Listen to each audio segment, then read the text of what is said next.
Hello dear students, welcome to you in your channel one academy. बच्चों, आज के इस लेक्चर के अंदर हम एनसीईआरटी में क्लास 11 फिजिक्स का चैप्टर नंबर 8 स्टडी करेंगे। चैप्टर नंबर 8 बेसिकली ग्रेविटेशन के बारे में है। ग्रेविटेशन फोर्स और gravitation field and gravitation intensity, gravitational potential, ये सारी चीज़ें हम इस चैप्टर के अंदर कवर करने वाले हैं। बच्चों, ये चैप्टर 12th के सिलेबस के अकॉर्डिंग भी बहुत ही इंपॉर्टेंट है। आपको इस चैप्टर को अच्छे से लर्न करना चाहिए और पूरा चैप्टर आप ध्यान से पढ़ोगे। इसी उम्मीद के साथ हम स्टार्ट करते हैं चैप्टर नंबर 8। तो चैप्टर नंबर 8 की स्टार्टिंग में हमें कुछ साइंटिस्ट का कंट्रीब्यूशन भी याद करना पड़ेगा, जिससे हमें ग्रेविटेशन के बारे में पता चला। जनरली मैं आपको बोलूँगा कि what do you know about gravitation, तो आप बोलोगे sir law of gravitation given by Newton. बच्चों, न्यूटन के पहले कुछ साइंटिस्ट ने कुछ कंट्रीब्यूशन दिया है, ओके, जिससे हम इजीली ये लॉ को समझ सकते हैं, इसको हम डिराइव भी कर सकते हैं। तो देखते हैं first of all scientist name Ptolemy. बच्चों, टोलेमी नाम का जो साइंटिस्ट था, इटालियन साइंटिस्ट था, उन्होंने हमें जियोसेंट्रिक मॉडल दिया। जियो का मतलब क्या होता है बच्चों? अर्थ होता है, ओके, और सेंट्रिक मतलब कि अर्थ सेंटर में है। According to him, Earth is at the centre of universe and all celestial bodies, okay, including sun and all planets revolving around it. It is known as the geocentric model. फिर से देखते हैं, all celestial object, stars, the sun and the planets all revolve around the earth. It is known as the geocentric theory. बच्चों, geocentric theory है तो geocentric model में हमें याद रखना है कि जियो मतलब कि अर्थ, और वो सेंटर में है, बाकी सब उसके आसपास घूम रहे हैं। नेक्स्ट देखते हैं हेलियोसेंट्रिक थियरी। बच्चों, ये हेलियोसेंट्रिक थियरी है तो heliocentric model given by scientist name Copernicus. Nicolaus Copernicus Poland के साइंटिस्ट थे। उन्होंने बताया कि सन सेंटर में है और आसपास सर्कुलर पाथ पे सारे प्लैनेट्स रिवॉल्व कर रहे हैं, ये बताया कोपरनिक्स ने। अब मैं आपको पूछूंगा बच्चों, इस दोनों में से कौन सा राइट है, तो आप बताओगे कि सर सेकंड वाला राइट है, क्योंकि सारे प्लैनेट्स सन के अराउंड रिवॉल्व कर रहे हैं। यहाँ पे उल्टा था भाई, अर्थ के अराउंड प्लैनेट रिवॉल्व कर रहे हैं, तो रॉन्ग ही है। पर बच्चों, ये दोनों रॉन्ग है, ओके, बिकॉज आफ्टर कोपरनिक्स नए साइंटिस्ट जो केपलर थे, उन्होंने बताया कि all celestial bodies and planets revolve around sun on elliptical orbit, and that is known as the Kepler's first law. तो देखते हैं केपलर्स फर्स्ट लॉ क्या है। All planets moves in elliptical orbit with sun situated at one of the foci of the ellipse. बच्चों, ये है ellipse, ये है एलिप्टिकल पाथ। एलिप्स के दो सेंटर होते हैं, कोई एक सेंटर पे क्या होगा, अर्थ होगा, अरे कोई एक सेंटर पे सन होगा, और सारे प्लैनेट उसके अराउंड क्या करेंगे, रिवॉल्व करेंगे। इस एलिप्स को दो एक्सिस होती है।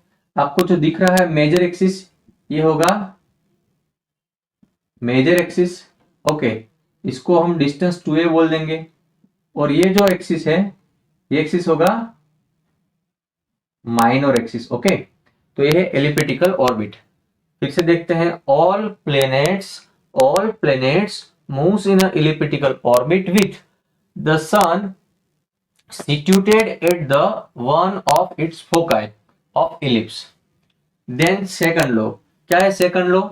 The line that joins any planet to the sun sweeps equal area in equal interval of time. फिर से देखते हैं, the line that joins any planet to the sun sweeps equal area in equal interval of time. Suppose ये elliptical orbit है, कोई एक centre पे यहाँ पे सन है, ओके, और कोई प्लेनेट P1 से P2 पोजीशन की ओर जा रहा है, उसके लिए उसने टाइम डेल्टा टी कंज्यूम किया।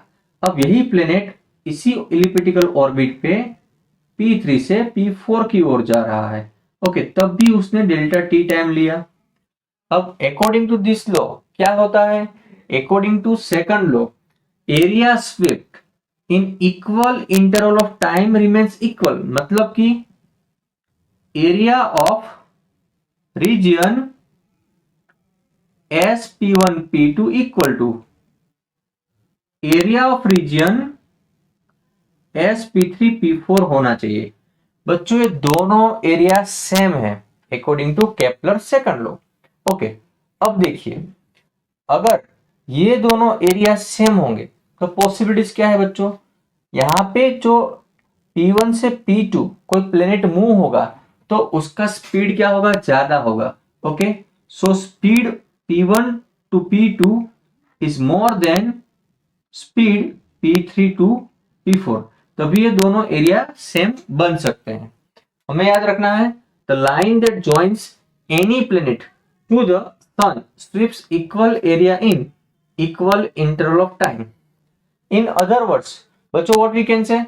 We can say that aerial velocity of planet remains constant. हम क्या बोल सकते हैं, aerial velocity of planet remains constant. This statement is also known as the second law of Kepler. Kepler's second law for the planetary system. बच्चों यहाँ पे हमने word नया इंट्रोड्यूस किया है एरियल वेलोसिटी, तो देखते हैं क्या होता है areal velocity. Areal velocity means unit area sweep in unit interval of time. Area swept by line joining planet and sun in equal interval of time remains constant। तो बच्चों d delta a upon delta t, okay, it is remains constant. इस quantity का unit क्या होगा बच्चों, इसका unit होगा metre square पर सेकंड। उसका डायमेंशनल फॉर्मूला निकाल लेते हैं, क्या होगा m0L2t-1। This is called areal velocity. तो आप इसको भी लर्न करिए, एमसीक्यू के पॉइंट ऑफ व्यू से ये इंपॉर्टेंट है। Okay, what is aerial velocity? It is the area swept by line joining sun and planet in unit time। Clear है? अब आगे बढ़ते हैं बच्चों थर्ड लॉ की ओर। क्या है third law? The square of the time period of revolution of planet T is proportional to the cube of the semi-major axis of the ellipse traced by the planet। देखिए suppose ये elliptical orbit है। Okay, elliptical orbit का दो type का axis है, major axis और minor axis. Major axis हमने क्या लिया है 2a, तो सेमी मेजर एक्सिस क्या होगा, मेजर एक्सिस का हाफ, मतलब कि 2a का हाफ क्या होगा, a होगा। ओके, अब बात करते हैं टाइम पीरियड क्या होता है बच्चों।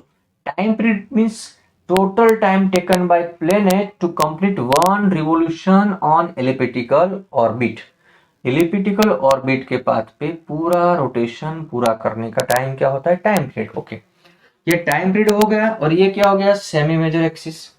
ये दोनों का रिलेशन गिवन है थर्ड लॉ के अंदर। The square of the time period of revolution of planet T is proportional to the cube of the semi major axis. मतलब कि टाइम पीरियड का स्क्वायर सेमी मेजर एक्सिस के cube के directly proportional में है। तो ये बच्चों बहुत ही इंपॉर्टेंट आपके लिए इक्वेशन हो गया T square proportional to A cube. It means square of time period is directly proportional to the cube of semi major axis. Okay, please make a note. बच्चों अब देखते हैं यूनिवर्सल लॉ ऑफ ग्रेविटेशन, और हम इसे कह सकते हैं Newton's law of gravitation in a scalar form. बच्चों न्यूटन्स लॉ ऑफ ग्रेविटेशन हमें फॉर्मूला देता है force of gravitation between two particle having some mass. Suppose हमारे पास यहाँ पे दो पार्टिकल है, एक का मास m1 है और दूसरे का मास m2 है। दोनों के बीच में कोई फाइनाइट डिस्टेंस होगा r, तो ये दोनों फोर्स के बीच में एक वीक फोर्स लगेगा, और वो वीक फोर्स क्या होगा, gravitational force. According to Newton's this gravitational force is directly proportional to product of their masses. Okay, gravitational force is directly proportional to the product of their masses and it is inversely proportional to the square of distance between them। दोनों के बीच में distance क्या है r, तो gravitational force is inversely proportional to the square of distance between them. ये दोनों sentence को combine कर लेंगे तो क्या होगा, f proportional to m1 m2 by r square. बच्चों यहां से हम प्रोपोर्शनलिटी साइन को रिमूव कर लेंगे, तो हम प्लेस करते हैं कांस्टेंट। यहाँ पे हमारा कांस्टेंट बनेगा g। ओके, ये जी लिख दिया हमने, फिर क्या होगा m1 m2 by R square. ये हो गया न्यूटन्स लॉ ऑफ ग्रेविटेशन का scalar form. Okay, F equal to G m1 m2 by R square. अब बच्चों बात करते हैं स्केलर फॉर्म, मतलब कि यहाँ पे कोई भी डायरेक्शन हमने इंडिकेट करी नहीं है। क्लियर? यहाँ पे जी क्या होता है बच्चों? जी है यूनिवर्सल कांस्टेंट ऑफ ग्रेविटेशन। बच्चों कैपिटल जी क्या है? यूनिवर्सल कांस्टेंट ऑफ ग्रेविटेशन, मतलब कि यूनिवर्स में हर एक पॉइंट पे, हर एक प्लेस पे उसका वैल्यू क्या रहेगा? कांस्टेंट। तो इसका वैल्यू क्या होता है? जी का वैल्यू होता है बच्चों 6.67 10⁻11। यूनिट कैसे बनाएंगे? देखो, अगर यहाँ पे हम जी को ऑब्जेक्ट बना लेंगे तो क्या होगा? Newton into metre square, newton into metre square पर किलोग्राम स्क्वायर। ये हो गया ग्रेविटेशनल कांस्टेंट का value and unit. Okay, MKS unit क्या है बच्चों? तो एमकेएस यूनिट है आपके पास न्यूटन इंटू मीटर स्क्वायर पर किलोग्राम स्क्वायर। अगर आपको सीजीएस यूनिट लिखना है तो क्या होगा? Newton's law, Newton's constant of gravitation या तो यूनिवर्सल कांस्टेंट ऑफ ग्रेविटेशन, जिसका सीजीएस यूनिट बनेगा dyne into semi square plus upon gram square. बच्चों इसका डायमेंशन क्या निकलेगा? चलिए डायमेंशन बनाते हैं। तो डायमेंशन कुछ इस तरह से बनेगा। न्यूटन के लिए लिखते हैं हम m1L1T-2, मीटर के लिए लेंथ का स्क्वायर, नीचे मास का स्क्वायर, तो क्या बनेगा? m-1L3T-2। बच्चों कंपटीशन एग्जाम के लिए बहुत ही इंपॉर्टेंट डायमेंशनल फॉर्मूला है, बहुत सारे एग्जाम में आ चुका है। डायमेंशन ऑफ ग्रेविटेशनल कांस्टेंट जी क्या रहेगा? m-1L3T-2। ओके, अब बात करते हैं कि ये दोनों यूनिट एमकेएस यूनिट और सीजीएस यूनिट में वैल्यू क्या होती है। तो देखो, जी का वैल्यू एमकेएस सिस्टम में क्या है? 6.67 10⁻11। अगर हम सीजीएस में लिखेंगे तो क्या होगा? जी इक्वल टू 6.67। ओके, एमकेएस और सीजीएस में न्यूटन और डाइन का रिलेशन क्या चेंज है बच्चों? यहाँ पे आएगा आपका 10⁻8। ओके, और ये आएगा डाइन सेमी स्क्वायर प्लस ग्राम स्क्वायर। कन्वर्जन तो आपने चैप्टर नंबर 2 में ऑलरेडी सीख लिया है। क्लियर? फिर से एक बार रिवीजन कर लेते हैं। क्या है यूनिवर्सल लॉ ऑफ ग्रेविटेशन का statement? Every body in the universe, every body in the universe attracts every other body with force which is directly proportional to product of their mass and inversely proportional to the square of distance between them। ये पूरा statement learn करने के लिए बच्चों ये दोनों points काफी है। आप जरा देख सकते हो, F is proportional to m1 m2, मतलब gravitational force is directly proportional to the product of their masses and it is inversely proportional to the square of distance between them. बच्चों यहां से एक बात और भी निकल के आती है, इफ पार्टिकल और ऑब्जेक्ट और body contain mass, okay, to objects or to particles or to body contain mass, there is a gravitational force prevailing between them। अगर कोई दो बॉडी के पास मास है तो वो दोनों में अट्रैक्शन फोर्स होगा, और कौन सा होगा? Gravitational attraction force. बट बच्चों ये अट्रैक्शन फोर्स बहुत ही वीक होता है, वीक होता है। सो क्या होता है कि वीक होने की वजह से बॉडी अपने आप क्लोज नहीं आती है, बट यस अट्रैक्शन तो होता ही है। क्लियर है? तो आप इसको नोट डाउन कर लीजिए। बच्चों अब स्टडी करते हैं universal law of gravitation in a vector form और Newton's law of gravitation in a vector form. Statement same रहेगा। क्या है statement? Every body in the universe attracts every other body with a force which is directly proportional to the product of their masses and inversely proportional to the square of distance between them। बच्चों vector form में study करने के लिए हम क्या करेंगे? कोई reference के रिस्पेक्ट में दो पार्टिकल सोच लेते हैं। एक पार्टिकल का मास m1 है, सपोज ये दूसरे पार्टिकल का मास m1 है।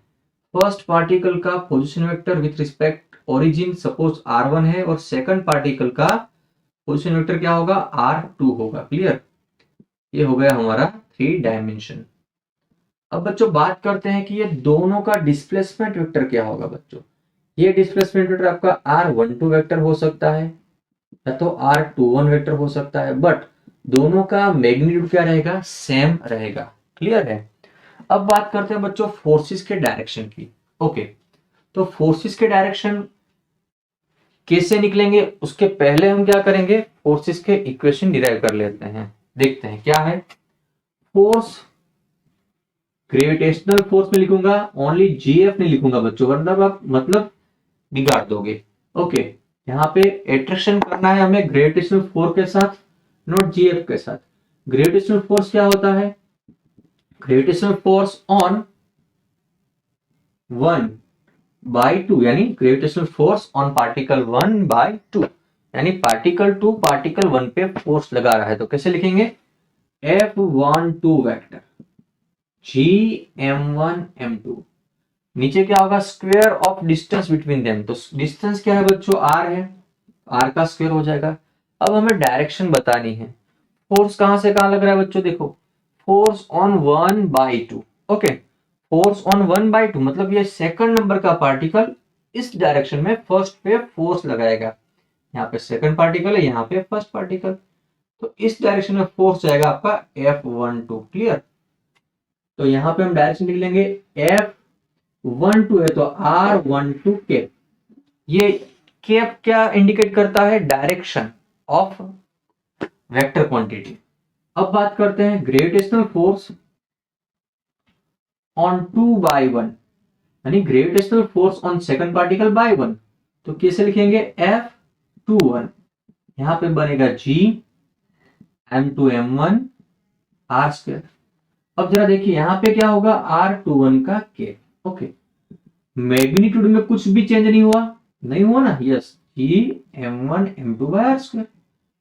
यस, यहाँ पे जरा देखिए डायरेक्शन में बच्चों चेंज हो चुका है, R21 हुआ। आपको पता है कि R12 कैप R1 और R21 कैप ये दोनों म्यूचुअली अपोजिट डायरेक्शन शो कर रहे हैं। क्लियर। अगर मैं R21 के बदले यहाँ पे -R12 लिखूं, ओके, तो क्या बनेगा देखते हैं। सर यहाँ पे तो हमें कुछ फर्स्ट इक्वेशन जैसा दिख रहा है, यस बच्चों राइट है। अगर मैं माइनस को आगे लिख दूं तो क्या होगा, Gm1m2 r² R12 कैप, और ये होगा F21। ये जो पूरा टर्म है, इतना टर्म, ये तो फर्स्ट इक्वेशन है, तो F21 इक्वल टू -F12 हो गया। क्लियर। तो यहां से ये लास्ट इक्वेशन में ये शो कर रहा है कि gravitational force between two particle is equal in equal magnitude and opposite direction, मतलब कि Newton's law of gravitation, third law of Newton को भी, मोशन के थर्ड लॉ को भी फुलफिल करता है। Okay, F21 vector equal to -F12 vector. और यहाँ पे हम ये भी समझ सकते हैं, अगर मैं इसका टोटल फोर्स निकालूंगा F21 प्लस F12, ओके, तो ये क्या होगा, 0, मतलब कि ये दोनों पार्टिकल स्टेशनरी पोजीशन में है, ये दोनों पार्टिकल एक दूसरे के सामने है। ओके, तभी उनका नेट फोर्स 0 होता है। ओके, तभी उनका नेट फोर्स क्या होगा, 0 होगा। और नेट फोर्स 0 मतलब क्या है, वो इक्विलिब्रियम में है। Clear. Please make a note.